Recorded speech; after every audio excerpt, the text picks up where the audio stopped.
Bonjour, c'est Claire. Aujourd'hui, je vais vous parler de la mort. Donc la mort, c'est la 13e carte des arcanes majeures.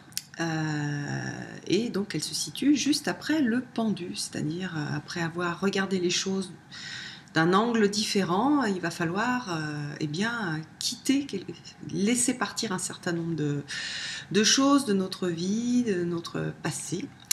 Et donc voilà, le mât va devoir mourir, laisser mourir un certain nombre de choses. Alors de façon traditionnelle, sur le tarot de Marseille, on a cette représentation-là avec donc un squelette, une faux. Et puis ce qui est intéressant dans cette représentation, c'est de voir plusieurs choses. D'abord, c'est un squelette, mais quand même il est couleur chair, donc il est couleur de la vie. Cette faux, elle a fauché donc des têtes de roi, de reines, des pieds, des mains. Donc le roi, la reine, ça montre que qui que l'on soit,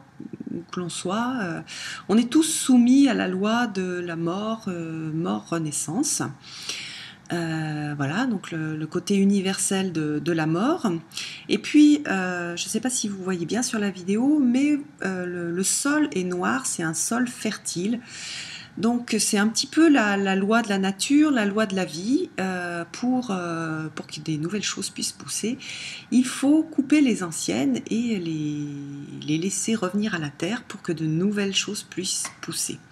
Hein, c'est un peu en chimie la loi de l'entropie.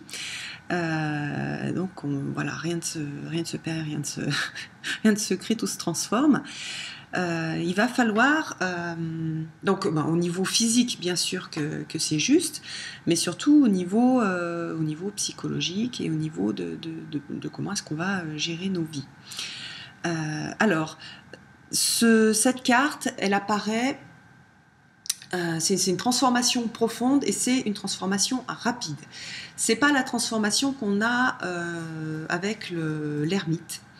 Avec l'ermite, c'est quelque chose de plus lent, qui se fait dans le temps. Avec la mort, c'est rapide, ping boum, c'est fini.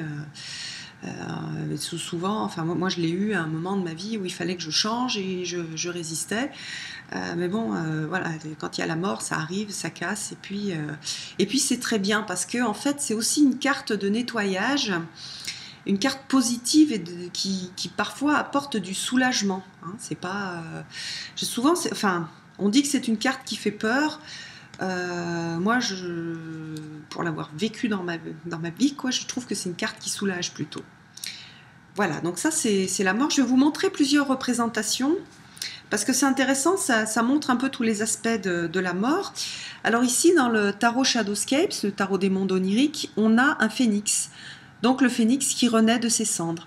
C'est une autre représentation de la mort.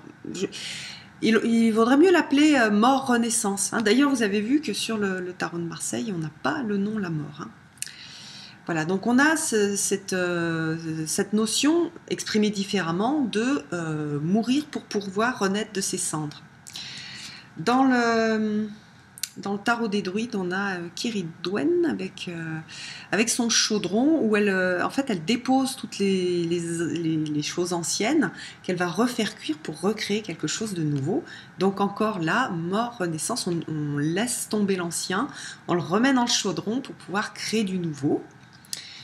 Alors là, dans le tarot, le manga tarot, on a plus une notion de seuil et de pas à franchir, d'aller vers quelque chose de nouveau, avec aussi, je trouve, la notion de la peur que ça peut engendrer, de la difficulté que ça peut engendrer. C'est vrai que les transformations rapides, c'est stressant parfois, et donc souvent on en a peur. Parfois quand on tire une carte de mort, ça peut aussi être la personne qui a peur de changer, qui a peur de mourir à sa vie d'aujourd'hui pour passer dans une autre vie.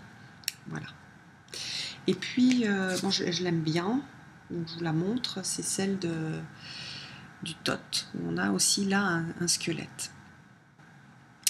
Donc, pour résumer, dans un tirage, si vous avez cette carte-là, alors ça peut signifier donc une transformation profonde, une sorte de révolution, une coupure, l'idée aussi d'éliminer ce qui nous empêche d'avancer. Alors, dans les choses que l'on peut aussi éliminer, ça peut être la fin d'une illusion. Voilà, une rupture salutaire. Jodorowsky dit de la colère. Bon, moi, j'ai jamais eu dans des tirages de la colère. Pour moi, on est vraiment sur du nettoyage, de la purification, de la transformation. Et en développement personnel, c'est une super carte. Quand cette carte représente une personne, ça peut être quelqu'un qui accompagne le changement. Ça peut être un psychiatre, un psychologue, un coach. Donc voilà, c'est une bonne carte quand elle représente une personne. Hein, c'est une personne qui va vous aider à passer le seuil, à vous transformer. Bien voilà, j'espère que ma vision de la mort vous aura permis de un petit peu mieux la comprendre. Je fais assez rapide parce que je trouve que c'est une carte qui finalement est assez facile à comprendre. Et puis je vous donne rendez-vous pour une prochaine vidéo. Bye bye!